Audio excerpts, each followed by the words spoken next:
Indonesia memang negara yang kaya raya, namun tidak semua orang mampu melihat peluang yang ada. Bayangkan, hanya dengan menjual briket dari batok kelapa, seorang pemuda asal Karawang mampu memperoleh omset hingga 292 juta rupiah. Tidak hanya itu, seorang emak-emak kabarnya memperoleh keuntungan hingga 2,5 miliar rupiah per bulan dari berjualan briket batok kelapa. Briket dari arang batok kelapa sendiri merupakan bahan bakar alternatif. Hal ini dipergunakan di negara maju karena keuntungannya yaitu mudah terbakar, tahan lama, dan menghasilkan energi panas yang tinggi. Sehingga dibandingkan dengan bahan bakar lain, briket tempurung kelapa ini lebih hemat. Pengolahan briket ini tidak menambahkan bahan kimia, sehingga saat digunakan tidak berasap dan abu tidak berterbangan.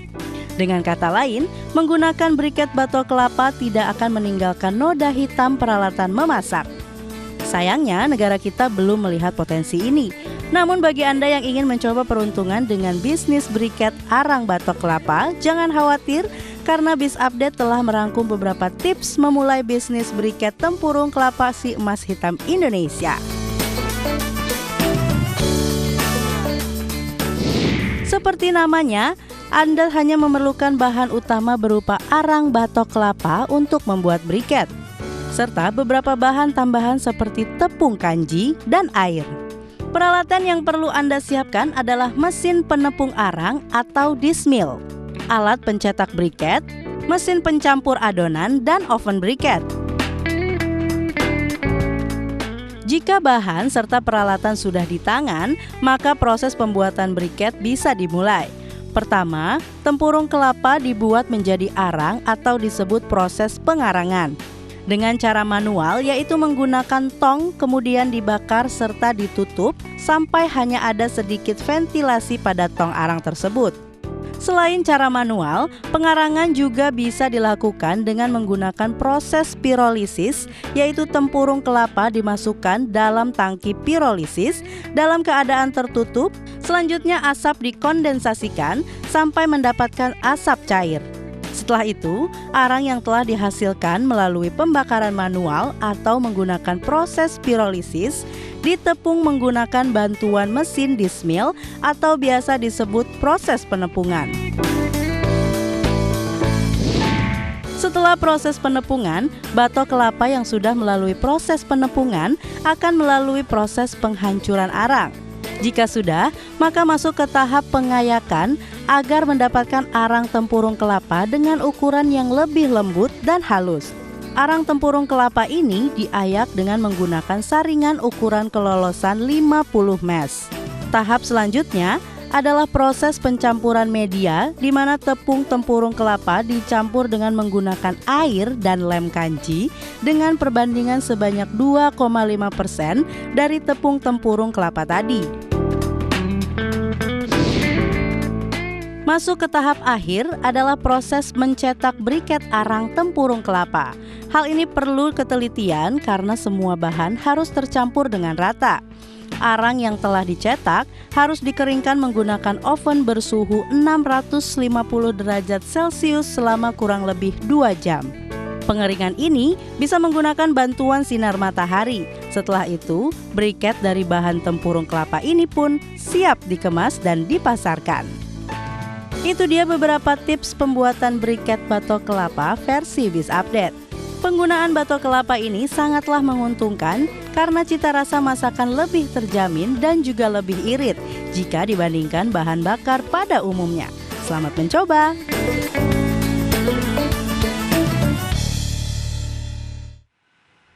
Itu dia ya, hanya dengan briket dari limbah batok kelapa ternyata bisa mendatangkan keuntungan yang luar biasa. 2,5 miliar loh, ini luar biasa sekali ya.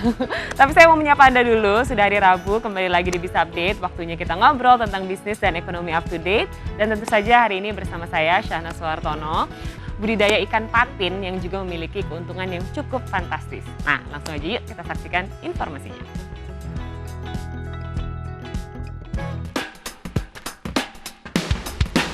Tidak dapat dipungkiri jika setiap orang pasti memiliki keinginan untuk menjadi pekerja yang mandiri dengan membuka sebuah usaha, entah sebagai sumber penghasilan utama atau sampingan. Berbisnis dikenal sebagai salah satu profesi yang menantang namun banyak diminati bahkan dikagumi. Salah satu peluang bisnis yang menjanjikan adalah budidaya ikan mas. Cara pemeliharaannya yang mudah menjadi alasan mengapa bisnis ini layak untuk dipilih oleh pengusaha pemula, terlebih lagi Anda yang hobi memelihara ikan. Namun sebelum merintis usaha ini, Anda harus mempelajari bagaimana cara membudidayakannya dengan benar dan berikut beberapa cara membudidayakan ikan mas yang telah Biz Update rangkum untuk Anda. Pertama adalah menyiapkan kolam. Biasanya ukuran kolam ikan mas di terpal umumnya seluas 7 x 10 meter dengan kedalaman 120 cm. Bersihkan terlebih dahulu kolam yang disiapkan dari penyakit dan parasit.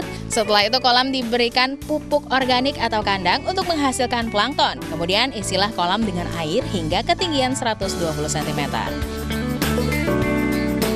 Kedua adalah penebaran bibit. Pilihlah bibit yang unggul agar resiko kegagalan semakin kecil. Ciri-ciri bibit ikan yang unggul bisa dilihat dari pergerakannya yang gesit, kulitnya yang mulus tanpa luka, jamur atau parasit. Kemudian indukannya juga harus yang bersertifikat dan nafsu makan yang baik.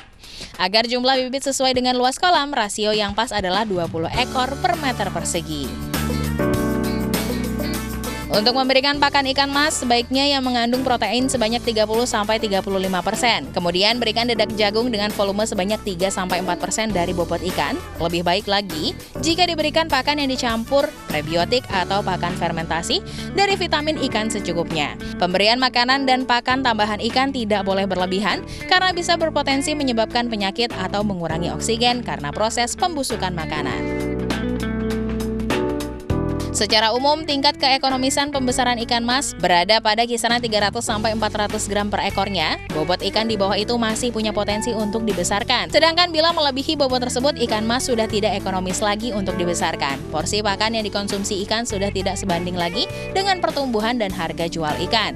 Biasanya berat ikan akan mencapai ukuran tersebut saat usia ikan sudah mencapai 6 hingga 8 bulan. Itulah tadi beberapa cara untuk membudidayakan ikan mas. Pastinya untuk menghasilkan ikan mas dengan bobot yang diinginkan, Anda harus merawatnya dengan baik ya. Semoga informasi yang kami berikan memberi manfaat untuk Anda ya pemirsa.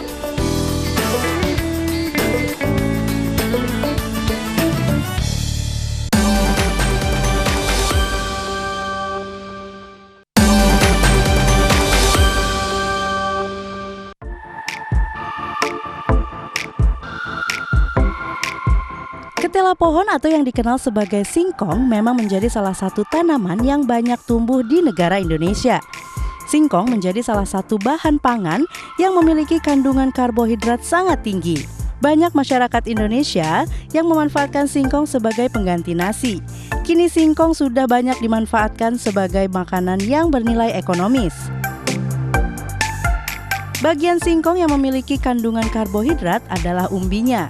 Namun selain bagian umbi, bagian tanaman singkong lainnya juga sering digunakan oleh masyarakat, salah satunya adalah daun singkong yang kerap diolah menjadi makanan dalam bentuk sayuran juga lalapan.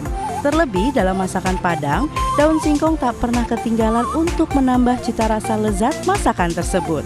Selain dibuat menjadi masakan, ternyata daun singkong juga dapat diolah menjadi camilan yang bercita rasa lezat.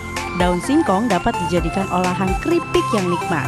Selain itu, Anda juga bisa mengumpulkan pundi-pundi uang jika memulai bisnis keripik singkong. Apabila Anda sudah memutuskan untuk memulai usaha keripik daun singkong, memang tidak begitu sulit. Dalam menjalankan usaha keripik daun singkong dapat dijalankan dengan kebutuhan modal kecil, di mana usaha keripik daun singkong dapat dijalankan dengan menjalankannya di rumah langsung dengan cara memanfaatkan perabotan rumah tangga yang sudah ada sebagai keperluan produksi. Jika Anda menjadi yakin dan telah optimis, maka usaha keripik daun singkong akan dapat berpeluang besar meraih sukses. Anda tidak perlu sibuk untuk mencari modal yang tinggi untuk bisa berkecimpung di dalam usaha keripik daun singkong ini. Sehingga usaha keripik daun singkong dapat dimulai dengan langkah usaha secara mudah. Untuk mencari konsumen keripik daun singkong memang tidaklah sulit. Suguhan sensasi lezat dan rasa nikmat juga tampilan cantik keripik daun singkong dapat memikat bagi banyak orang. Mulai anak kecil, remaja, dewasa, bahkan orang tua akan banyak yang menyukai kelezatan yang ditawarkan di dalam sajian keripik daun singkong. Jadi, konsumen usaha keripik daun singkong tidak terbatas sehingga camilan unik ini akan laris manis di pasaran.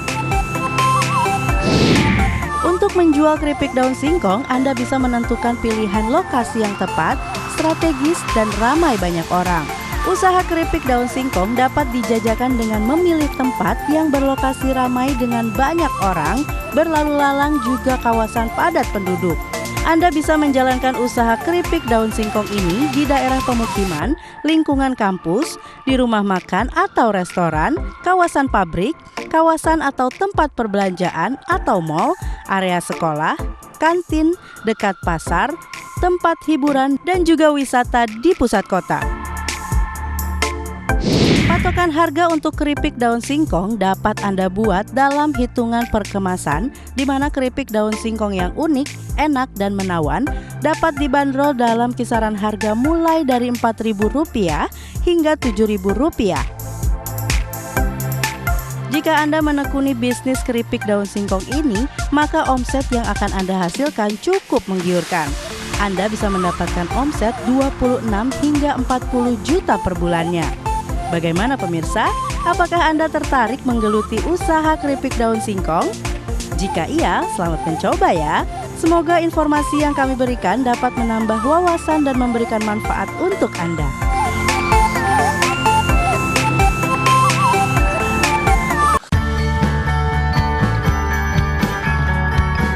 Sudah bukan rahasia umum lagi jika dunia kuliner merupakan salah satu ide bisnis yang sangat tinggi prospeknya. Salah satunya adalah nasi rames. Nasi rames merupakan nasi putih yang telah dicampur dengan berbagai macam lauk, misalnya seperti telur dadar yang diiris, bihun, tempe orek, ayam suwir, dan berbagai bahan lainnya. Dan juga dilengkapi dengan sambal, kerupuk, serta bawang goreng. Tak heran jika makanan yang satu ini banyak digemari mulai dari orang tua, dewasa, hingga anak-anak.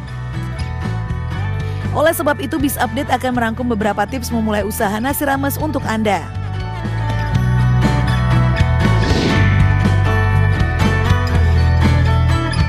Sebelum memulai bisnis ini, ada baiknya Anda memiliki resep tersendiri. Hal ini sangat penting, lantaran nasi rames sendiri sudah banyak berseliweran di mana-mana. Jadi jangan berhenti untuk berinovasi, baik dengan mencoba berbagai resep atau mengikuti kursus memasak. Jangan lupa juga untuk melakukan riset guna membantu Anda membangun bisnis nasi rames.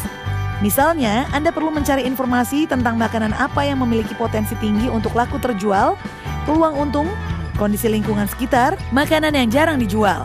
Dengan demikian, peluang untung yang didapat akan semakin besar daripada menjual makanan dengan jenis yang sama seperti kebanyakan warung. Setelah itu mulailah mencari lokasi yang strategis, karena lokasi memegang peranan penting dalam sukses atau tidaknya sebuah usaha. Dengan mendirikan warung di tempat ramai, Anda memiliki peluang besar untuk mendapatkan banyak keuntungan. Selain itu, akses menuju warung juga harus diperhatikan. Jangan sampai warung makan Anda tidak terlihat dari luar, sehingga orang lain tidak mengetahui keberadaan usaha Anda. Setelah itu, tentukan siapa target pelanggan yang akan disasar. Hal ini sangatlah penting karena dengan mengetahui target pasar, Anda bisa menyesuaikan menu yang dijual, harga yang dipatok, dan beberapa aspek lain seperti fasilitas di tempat makan. Setelah itu, lakukan strategi pemasaran. Sebagai pelaku usaha, penting untuk memiliki strategi usaha yang tepat. Seperti contoh, Anda dapat menggunakan media sosial untuk mempromosikan tempat usaha Anda. Atau Anda juga dapat menggunakan jasa pemesanan makanan via online. Hal ini tentu saja sangat membantu mengingat kondisi saat ini yang serba online. Dan jangan lupa untuk menggunakan packaging yang menarik serta bersih, karena ini akan sangat mempengaruhi kepercayaan pelanggan. Itu dia beberapa tips usaha nasi rames versi Biz Update. Semoga dapat menginspirasi ya pemirsa.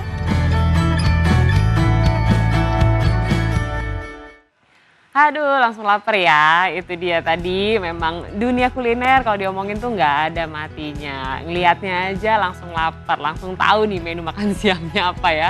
Jadi saatnya saya Syahna Suhartono pamit undur diri. Jangan lupa untuk selalu menjaga kesehatan Anda dengan rajin mencuci tangan, memakai masker, dan pastinya menghindari keramaian. Dan tentu saja tetap saksikan Biz Update setiap hari Senin sampai dengan Jumat pukul 12.30 waktu Indonesia Barat hanya di iNews. Sampai jumpa.